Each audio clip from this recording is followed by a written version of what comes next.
Tema de hoje: preparando o caminho para o avivamento. Amém? Preparando o caminho para o avivamento. A Bíblia diz que nos últimos dias o Senhor derramará do Espírito dele a toda a carne, e virá um avivamento tamanho tal qual nós nunca vimos. Um avivamento muito maior do que aquele descrito em Atos dos Apóstolos. Porém, até esse avivamento chegar, eu e cada um de vocês temos que nos avivar a cada dia no Senhor. Amém? Joel, tido como um dos pequenos profetas, porque o livro dele é um livro pequeno, nós vamos ler aqui no Joel capítulo 1, verso 4. Vamos começar no verso 4. Joel capítulo 1, verso 4, a palavra diz assim: o que deixou o gafanhoto cortador, comeu o gafanhoto migrador. O que deixou o migrador, comeu o gafanhoto devorador. O que deixou o devorador, comeu o gafanhoto destruidor. No verso 10, desça um pouco, verso 10 está escrito: o campo está assolado e a terra de luto, porque o cereal está destruído, a vide se secou e as olivas se murcharam. Envergonhai-vos, lavradores, uivai, vinhateiros, sobre o trigo e sobre a cevada, porque pereceu a mercê do campo. A vide se secou e a figueira se murchou, a romeira também, e a palmeira e a macieira, todas as árvores do campo se secaram, e já não há alegria entre os homens. Amém? O profeta Joel, ele viveu cerca de 830, 835 anos antes de Cristo. E o profeta Joel, ele viveu numa época, ali em Judá, em Jerusalém, que o povo estava padecendo. O povo vivia do quê? Da agricultura, da pecuária. O povo precisava literalmente do quê? De chuva. Precisava do quê? Precisava da bênção do Senhor sobre a terra, para poderem colher, poder se manter. Mas nessa época em que Joel descreve o livro de Joel, a situação em Judá, em Jerusalém, era uma situação difícil.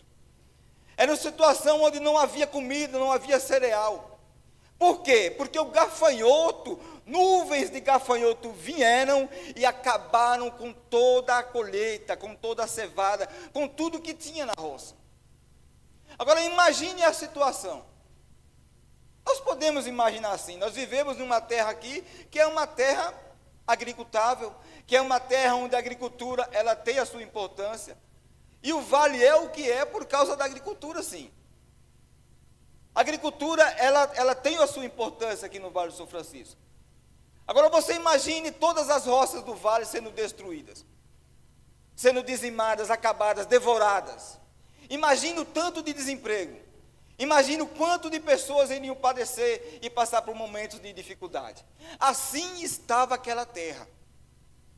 E aquele pequeno profeta Joel, ele, inspirado por Deus, ele viu o que estava acontecendo. Por certo, ele também estava sofrendo. A terra estava sem dar o seu cereal. A terra, além dos gafanhotos, a chuva não estava caindo. Se você for ler o capítulo 1 todo, você vai entender. Não havia também chuva. O que sobrava, os gafanhotos comiam. Havia necessidade entre aquele povo. Mas mesmo com a necessidade, aquele povo ainda estava distante do Senhor. É interessante como, quando você vai ler o Antigo Testamento, você vai ver que há épocas em que o povo ali de Jerusalém, o povo de Israel, está ali se voltando a Deus, mas há épocas em que eles dão as costas a Deus. E se você for ver todas as vezes que o povo de Deus, ele dá as costas a Deus, desgraças recaem sobre eles.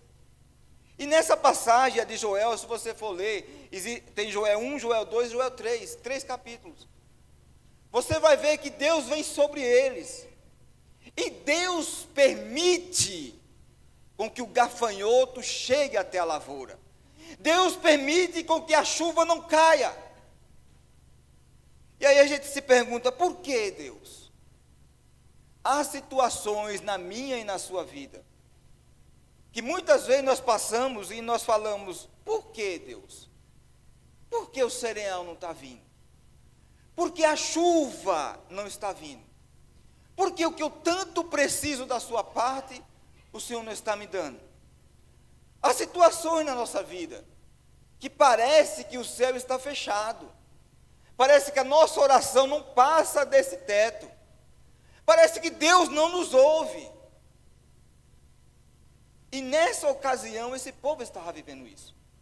Mas também o povo estava vivendo porque estavam passando por um momento do quê? De distanciamento de Deus. Se queremos o avivamento, se queremos ser avivados, se queremos preparar o caminho do avivamento que há de vir, porque foi profetizado e está na palavra de Deus. Se queremos ver esse avivamento em nossa casa, em nossa família, no nosso município, na nossa cidade, no nosso estado, nós temos que fazer o quê? Cabe a mim e a vocês preparar esse caminho para o avivamento. Ah, Plínio, então é eu que vou fazer o avivamento? Eu não disse isso. Quem faz o avivamento, quem administra o avivamento é o Senhor, é Deus. Mas eu e vocês, nós abrimos o caminho, nós chamamos pelo avivamento, nós clamamos por Deus e Ele vem em nosso socorro. É eu e você. O que você está precisando? O que tanto você anseia? Você acha que vai ser outro que vai clamar por você, pelo que você está precisando? Eu posso chegar no irmão e pedir uma oração. Eu cheguei agora aqui, cheguei no pastor Ismael e pedi para o pastor Ismael, ore por mim. Agora isso basta? Eu pedi a ele e eu tenho certeza da bênção que vai vir sobre mim através da oração dele. Mas eu, na minha vida, no meu interior, eu também tenho que buscar a Deus. E esse povo aqui estava dando as costas a Deus. Ah, Plínio, por que você tem certeza disso? Havia desgraça no meio daquele povo. E se você for ler Joel 1, você vai entender que aquele povo deixou de entregar as ofertas no templo de Deus. Quando estamos passando por um momento de dificuldade financeira, uma das primeiras coisas que o diabo diz a nós: deixe de ofertar. Deixe de entregar o dízimo, deixe de entregar a tua oferta na casa de Deus, deixe de ajudar o próximo porque você não tem. E todas as vezes que você dá ouvido a Satanás e você deixa de semear, é tudo que o diabo quer. Porque aí realmente você não vai ter a semente. Irmãos, nós vivemos por fé. Nós não vivemos pelo que vemos. Vivemos por fé. E acreditamos que quando entregamos na casa do Senhor, o Senhor hei de abençoar o templo, a casa dele, a obra dele, e abençoar a minha e a sua vida. Mas uma das primeiras coisas que o diabo quer fazer, está passando necessidade? Deixe de entregar a oferta na casa de Deus. E assim estava esse povo. Quando a necessidade chegou, estavam sem cereal, e imagino eu que o pouco que tinha, eles não entregavam na casa do Senhor. Irmãos, não confie no que você tem na tua mão. Confie em Deus. Porque o que você tem na sua mão hoje, pode ser que amanhã você não tenha. Mas Deus sempre estará contigo. Eu estarei com você até o fim dos tempos, disse o Senhor Jesus Cristo de Nazaré, igreja. Amém? Agora passem para Joel capítulo 2.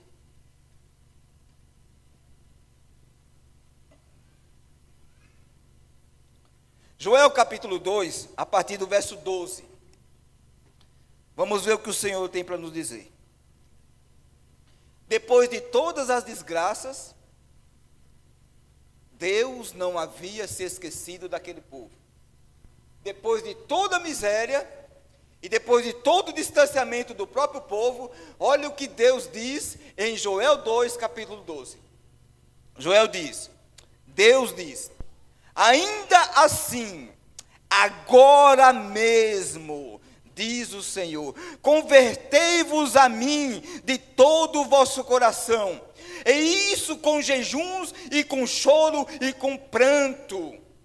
Rasgai o vosso coração e não as vossas vestes, e convertei-vos ao Senhor, o vosso Deus, porque Ele é misericordioso e compassivo, e tardio em irar-se, e grande em benignidade, e se arrepende do mal.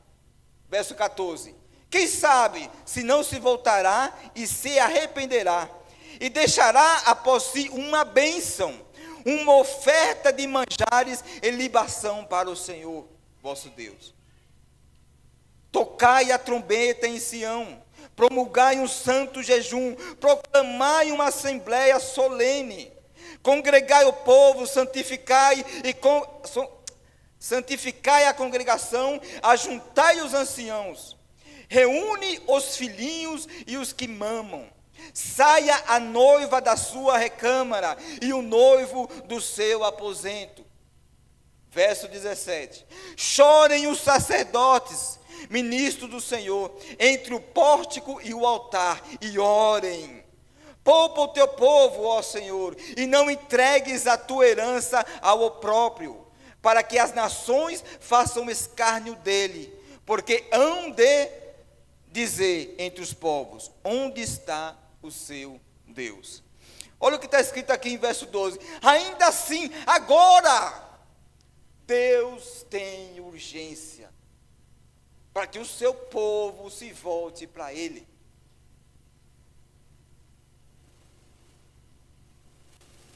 Eu, na minha vida de cristão, às vezes olho para mim hoje e eu digo para Deus: Deus, eu buscava mais o Senhor. O que tem acontecido comigo, Senhor?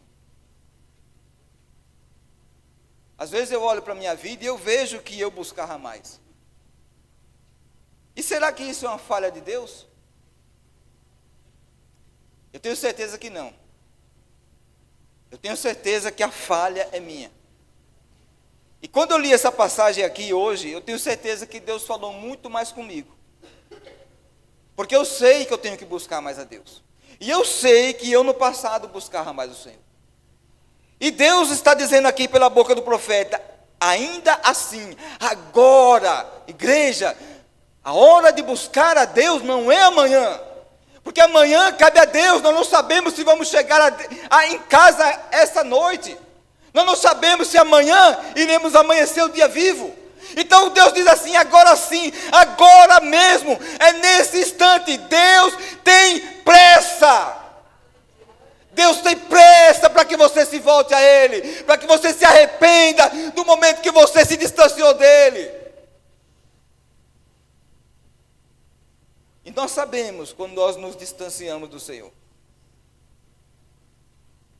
Deus tem pressa para que você retorne. Deus tem pressa, porque a todo tempo o inimigo está tentando tramar contra nossas vidas, porque a Bíblia diz que ele é como leão que ruge. Mas nunca se esqueçam, porque a Bíblia diz que ele não é um leão, porque o leão é Jesus, o leão da tribo de Judá. Ele imita, mas ele não é. E a Bíblia diz que ele está ao derredor, porque ao redor estão os anjos de Deus, ministros, trabalhando para nos abençoar, para nos proteger. Assim temos que crer, igreja. Procure se avivar. Enquanto esse avivamento que está escrito em Apocalipse não chega, enquanto esse avivamento não chega, eu e você temos que nos avivar em Deus, buscar o Senhor, haja o que houver, aconteça o que acontecer, eu tenho que buscar a Deus todos os dias da minha vida, porque às vezes há coisas ruins que acontecem na nossa vida, porque nós nos distanciamos de Deus, e Deus às vezes deixa as coisas acontecer, como quem diz: vai acontecer e você vai ter que se voltar a mim.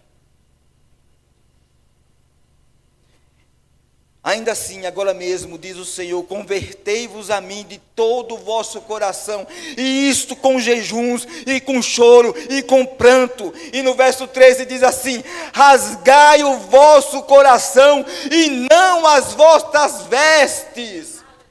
Irmãos, naquela época, o povo, quando estava passando uma tribulação, sabe o que eles faziam? Rasgavam suas roupas em desespero. Mas isso Deus não quer nos dias de hoje. Deus não está se importando com que você vai rasgar sua roupa, se vai se vestir de saco, se vai colocar cinza sobre você. Não é isso que Deus quer. Ou seja, Deus não quer uma religiosidade. Deus quer você de todo o coração. É por dentro, não é por fora. Não é o que eu demonstro ao meu irmão. Não é o meu rasgar da roupa para que o outro veja. Olha, Plínio está ali, ó, buscando a Deus, se rasgou todo. Não é isso. É interior, é a busca interior por Deus. É quando eu busco de todo o meu coração. Imagina, um tempo desse atrás eu quase morro afogado. E eu me lembro quando eu estava debaixo d'água, eu fazia de tudo para subir. E quando já estava faltando a minha força, eu clamava a Deus ali no meu interior: meu Deus, me ajuda a sair dessa situação. E eu clamei a Deus ali, porque eu estava vendo que eu ia morrer. Porque eu estava sem ar. E quando o Plínio aqui estava sem ar, ele buscou o ar, ele tirou força do outro no dia para subir novamente. Assim é que Deus quer. Quando faltar o ar para você, e você sabe que o ar é precioso para a tua vida, assim tem que ser Deus na sua vida. Ele é precioso e é necessário para você viver. Queira esse Deus, assim como você quer o ar. Nós estamos respirando aqui, a gente nem nota que o ar é tão importante. Nós estamos aqui na igreja, talvez a gente nem note o quão grande é Deus. Talvez a gente não note o quão precioso é o Senhor. O quanto Ele tem feito por nós. E Ele nos trouxe até aqui. Ele tem nos trago até aqui. A gente não percebe o agir de Deus. Quando você se levanta de manhã, é Ele que está te levantando. Quando você respira, é Ele que te dá o ar. Quando você come, é Ele que te fornece o alimento. Quando você bebe, é Ele que fornece a água. Entendam isso, irmãos. Não é você que consegue o que você quer. Os homens ambiciosos e orgulhosos dizem: eu conquistei com base na minha força. Os filhos de Deus dizem: não, Deus me deu graça, Deus me deu força, Deus me deu sabedoria e Deus me fez conquistar.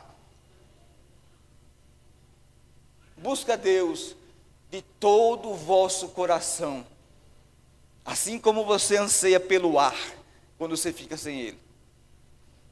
Amém? Amém. Vamos lá. Verso 14. Quem sabe se não voltará e se arrependerá, e deixará após si uma bênção, uma oferta de manjares e libação para o Senhor, o vosso Deus. Esse verso 14 é muito interessante. Joel está dizendo para o povo o seguinte: olha, se você clamar a Deus e buscar a Deus, quem sabe Ele não vai se arrepender do que Ele tem feito para vocês. E Ele se arrependendo, quem sabe Ele não vem até vocês, e Ele vai deixar a oferta, os manjares, a oferta de libação. O que nós entendemos? Quando você vem ofertar na casa de Deus, é Ele que te deu. É Ele que preparou. Aquele emprego que você tem, foi Ele que abriu as portas. Aquele dinheiro que vem a você, foi Ele que deu. Não tenha medo de ofertar quando estiver na casa de Deus. Não tenha medo de ajudar o próximo. Não tenha medo de faltar na sua vida. Porque você tem que confiar em Deus e não nos recursos que estão na sua mão. Porque quando você confia nos recursos, os recursos são finitos. Eles se acabam. A gente às vezes luta tanto por uma casa, por um carro, luta tanto por esses bens. E eu me lembro que uma vez eu fui no interior, na roça, e eu estava na casa de um primo, E eu perguntei para minha mãe: mãe, essa casa aqui, de quem era essa casa? E ela disse: essa casa aqui era do seu bisavô. E eu disse: essa casa era do meu bisavô, e hoje quem mora aqui é um primo meu. E eu fiquei pensando, a gente luta tanto pelos bens. Eu não estou dizendo que você não tem que lutar, eu estou dizendo que você tem que botar Deus na frente de tudo. Mas às vezes a gente bota os bens na frente de Deus. Às vezes a gente luta tanto por um objeto, e a gente não para pensar. Aquela casa que tanto você quer, um dia vai estar nas mãos de alguém que você nem sequer conheceu. Vai passar. Agora a graça e a misericórdia e o amor de Deus nunca passarão, igreja. Passam-se céu e terra, mas a palavra do Senhor jamais passará. Tenha, conquiste, busque, estude, queira. Conquiste, tenha a sua casa própria, tenha o seu carro, busque o que Deus colocar em seu coração para você buscar, queira estudar, queira ser grande, igreja. Agora não bote essas coisas na frente de Deus, porque é Ele que dá essas coisas. Quando a gente busca mais as coisas do que Deus, a gente acaba se esquecendo da grandiosidade do Senhor. E Ele é grande, e Ele é poderoso, e é Ele que te dá. É Ele que te abençoa, é Ele que te faz te levantar de manhã, é Ele que te dá o ar que você respira, é Ele que te abençoa. Olha o que está escrito no verso 14: busquem a Deus, quem sabe Ele não se arrependa, e Ele vai deixar a oferta para você. Eu fico imaginando, quando minhas meninas eram pequenas, eu tirava assim a minha carteira e eu dava para elas, toma aqui, dava o dinheiro para elas, e elas pegavam e elas vinham ofertar. Muito mais Deus faz. Eu sou um pecador que não valo nada. Eu sou um pecador. E eu fazia isso por minhas filhas, para ensinar minhas filhas a ofertar. Assim é Deus. É Ele que nos dá para a gente ofertar, para a gente ajudar o próximo, para a gente abençoar aqueles que estão ao nosso redor. Se eu que sou um pecador tinha essa convicção, imagine Deus. Verso 15. Tocai a trombeta em Sião, promulgai um santo jejum, proclamai uma assembleia solene. Tocai a trombeta em Sião. O que ele está querendo dizer, o profeta? Olha, para vocês terem o favor de Deus, a misericórdia de Deus, para vocês chamarem a atenção de Deus, vocês vão ter que se reunir, vocês vão ter que buscar a Deus em jejum, em planto, em choro. Agora, quantos de nós querem jejuar? Eu mesmo já estava um tempo sem jejuar. Vim jejuar hoje por causa que tinha que pregar. A gente não quer jejuar. A gente quer alimentar a carne. E a gente esquece muitas vezes de alimentar o espírito. Porque quando você jejua, aquilo de podre que está dentro de você se manifesta. E aí é Deus te mostrando, olha o que você precisa mudar. Você se irrita. Está jejuando, qualquer coisa lhe irrita, irmão. Se falam alguma coisa para você, você está sem comer, meu Deus do céu, parece que a sensação é maior do que se você estivesse alimentado. Parece que quando a gente está alimentado, a gente aguenta mais a afronta. Agora, quando a gente está no jejum, não. Porque aquilo que é podre dentro de nós se manifesta. É isso que Deus quer. Queria que eles jejuassem, cortassem sim o alimento. Por quê? Porque é no jejum que você fica fraco. E o espírito fica forte. A carne, ela fica o quê? Enfraquecida. Mas o espírito fica forte. Por quê? Porque é o espírito que necessita e anseia por Deus. A tua carne não. A carne não se converte nunca. Eu vi uma vez um ancião na internet falar um negócio. E ele era um ancião de 80 anos, um pregador da palavra de Deus. E ele estava no aeroporto e de repente passou uma menina jovem, bonita. E ele olhou para aquela jovem, não que ele tenha cobiçado ela, mas quando ele viu aquela jovem, ele olhou e ele disse para o outro: como a nossa carne é. Eu com 80 anos, ancião, pregador da palavra de Deus, ainda hoje o pecado quer me dominar. Você acha que você vai dominar o pecado? Não vai. A Bíblia diz que do pecado você tem que o quê? Correr. Porque não dá para lutar contra o pecado. A carne é forte, irmãos. A carne quer nos levar para o pecado. A carne quer nos levar o quê? Para longe de Deus. Porque longe de Deus eu faço o que eu quero. Eu faço o que a minha carne quer. Eu não faço o que Deus está me pedindo. Porque muitas vezes fazer o que Deus está pedindo é difícil. É muito difícil. A gente sabe que a salvação é de graça, é pela graça, e somos salvos mediante a fé em Jesus Cristo, pela ação dele. Mas depois que nos convertemos, nós passamos a lutar contra o pecado. Nós passamos a lutar contra a carne. E aí nós entendemos o quão difícil é. Não é só vir para a igreja e dizer, Jesus, eu sou teu. E reconhecer que Ele é o Senhor e Salvador. Mas é quando sair daqui da igreja na segunda-feira dizer não ao pecado, dizer não à corrupção, dizer não à mentira. Aí é difícil. E era isso que esse profeta Joel estava dizendo para o povo: olha, chorem, jejuem, planteiem, busquem a Deus, façam a assembleia, chama o povo e busquem a Deus. Por que ele diz assim, chame o povo?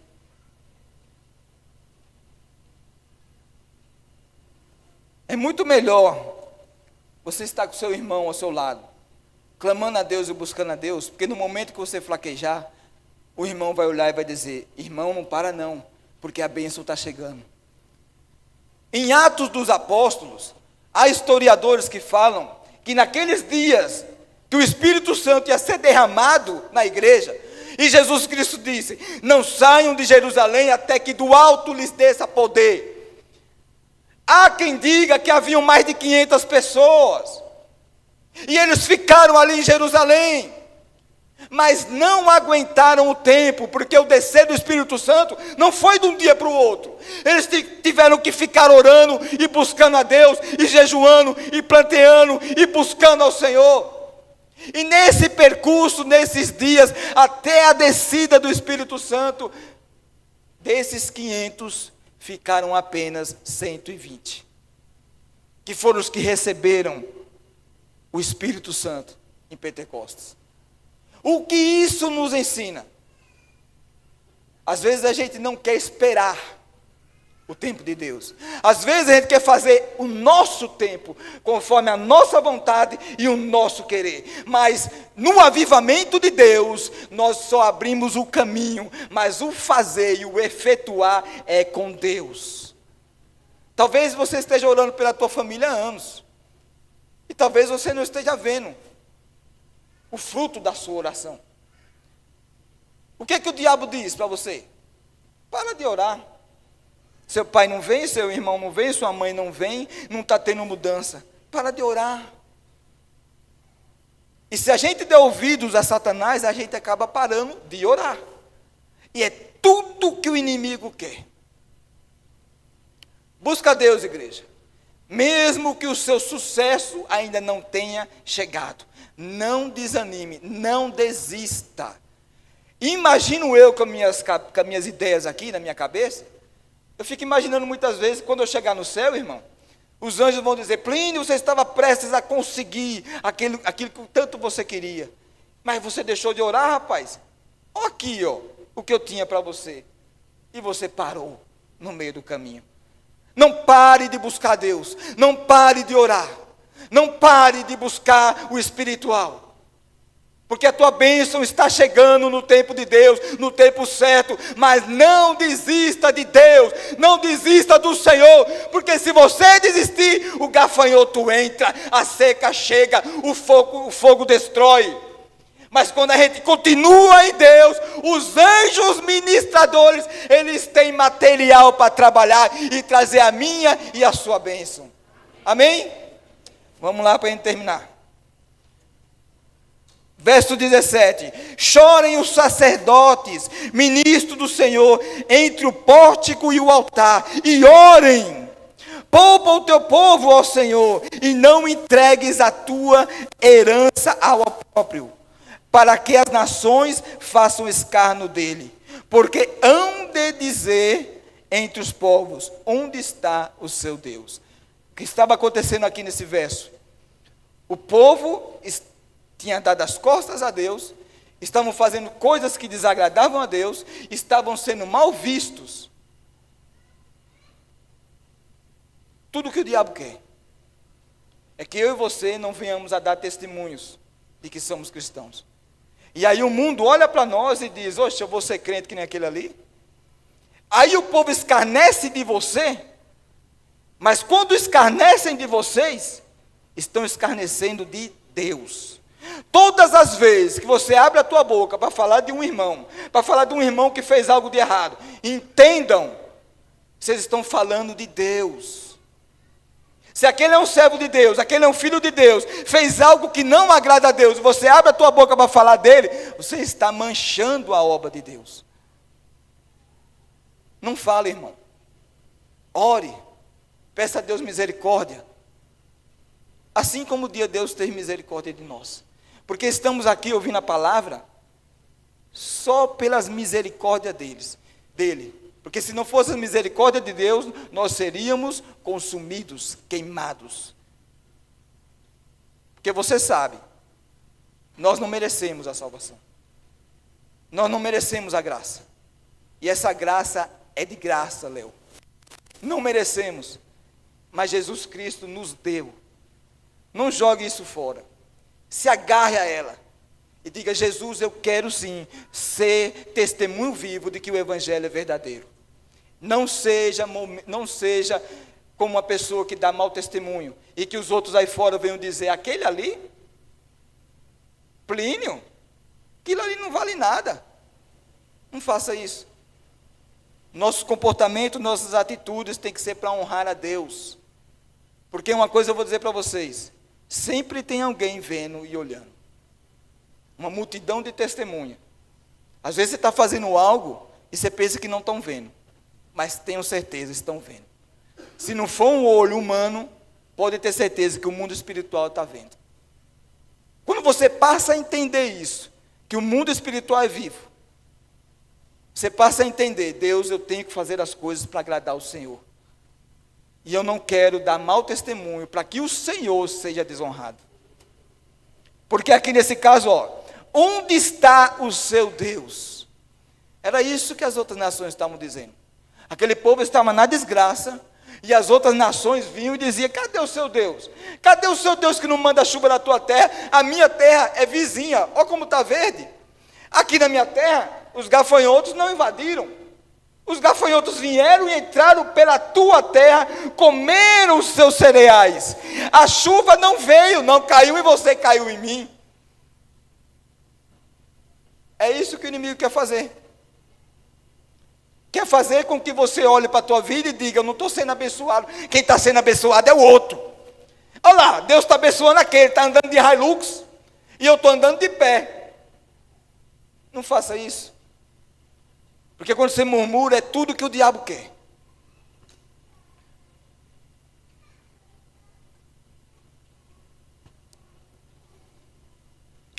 Agora pulem para o verso 28 e 29. Joel 2, versos 28 e 29. Louvor pode vir. Louvor. Joel capítulo 2, verso 28, diz assim, depois de tudo o que aconteceu: e acontecerá depois que derramarei o meu espírito sobre toda a carne. Vossos filhos e vossas filhas profetizarão, vossos velhos sonharão, e vossos jovens terão visões. Até sobre os servos e sobre as servas derramarei o meu espírito naqueles dias. Olha o que Deus está dizendo. Ele vai derramar do Espírito Santo sobre aquele povo, sobre aquela terra, sobre aquela gente. E sobre esse derramar do Espírito Santo, eles serão abençoados pelo Senhor. Por quê? Porque quando o derramar do Espírito Santo chega até eles, eles se voltam para Deus. E Deus, de certa forma, os abençoa novamente. Igreja, é o Senhor que derrama o avivamento em nossas vidas, mas é nossa obrigação preparar o caminho. O que é o preparar o caminho? É eu na minha casa buscar a palavra, é eu na minha casa buscar fazer jejum, fazer oração, plantear choros ao Senhor, Quando eu faço isso na minha vida, eu abro o caminho do avivamento dentro da minha vida, na minha casa, na minha família. Houve um grande avivamento nos Estados Unidos, em 1906, chamado o Avivamento da Rua Azusa. Dizem que esses irmãos se reuniram para orar. E aquele povo começou a orar, passou 1 dia, 2 dias, 3 dias, 4 dias, aquele povo orando em fervor e buscando a Deus. Há quem diga que o povo passava na calçada e quando ouvia as orações, o povo caía. Havia aqueles que caíam endemoniados e havia aqueles que caíam na unção, de tamanho o poder do Espírito Santo que foi derramado naqueles dias. Houve um avivamento no país de Gales. Há quem fale que naqueles dias do avivamento, a cadeia podia ficar aberta, porque não tinha presos, não tinha ninguém preso, não tinha ninguém aprontando, não tinha ninguém roubando, nem matando, nem estuprando. Por quê? Porque havia o derramado do Espírito Santo sobre aquele lugar. É esse derramar que nós devemos querer. Um derramado do Espírito Santo que mude o meu interior, que muda o seu interior, que muda a geografia. A planície é impossível. Não é, porque não há impossível para Deus. E Ele diz que derramará do teu poder, derramará do teu espírito sobre toda a carne. Sobre toda a carne. E acontecerá depois daqueles dias que eu derramarei o meu espírito sobre toda a carne. Os vossos filhos e vossas filhas profetizarão, vossos velhos sonharão. Você sabe o que é isso, igreja? Quando você se assenta com uma pessoa de 80 anos para conversar, o que ela fala geralmente? Ela olha para trás. Ah, meu filho, quando eu era jovem, acontecia isso, acontecia aquilo, eu fazia aquilo outro. Ele olha para trás. E eu gosto de conversar com essas pessoas mais experientes. Mas quando você conversa com elas, geralmente, eles olham para trás. Tem histórias aqui no meu ouvido, na minha mente, que meu pai me contava, do que ele fazia no interior, quando ele era menino. Mas ele, já na sua idade avançada, ele olhava para trás. Ele olhava para o que ele tinha feito atrás. Mas a Bíblia está dizendo aqui que os velhos sonharão, olharão para frente, terão visões, terão sonho. O que é isso? É uma pessoa com 80 anos dizendo: eu sonho em ter, em conquistar, em buscar, eu sonho em ver a Deus. Não é velho olhando para trás, mas é velho com a visão para frente, e olhando para frente, e sonhando. Às vezes quando você conversa com uma pessoa muito idosa, ela diz: ah, meus dias estão se findando na terra, ah, que está acabando, ah, que meu corpo está cansado, ai. Não é isso. O Espírito, quando for derramado, ele não vai murmurar, ele vai olhar para frente e vai ter sonhos. Os jovens terão visões. Muitas vezes, quando minhas filhas estão prestes a fazer algo, eu vou até elas e eu digo: olha, não vai por esse caminho, vai por aqui, porque eu já fui por esse caminho, eu quebrei a cara, faz isso daqui. Quando os jovens terão essa visão derramada pelo Espírito, não precisará mais do pai dando conselho, porque o Espírito, ele dará visão para o jovem do que tem que ser feito. É o Espírito que vai derramar sobre a mente do jovem, e o jovem vai querer fazer o que é certo. Por quê? Porque é o Espírito que está fazendo. Não é eu, Plínio, que estou orientando minhas filhas, mas é o Espírito Santo que vem sobre elas e o que dá visão. A visão é expandida. Quando o Espírito Santo entra na tua vida, você passa a sonhar. Não depende da idade que você tem. Você sonha com amanhã, você sonha conquistando, você sonha com as bênçãos de Deus. Quando o jovem busca Deus, e o Espírito desce sobre o jovem, ele tem visões do futuro. Ele tem visões de que um dia o Espírito Santo, de que um dia Jesus virá. Ele tem visões. É isso que Deus quer para nós. Deixa o Espírito Santo entrar, habitar e fazer um avivamento na sua vida. Amém? Põe-se de pé.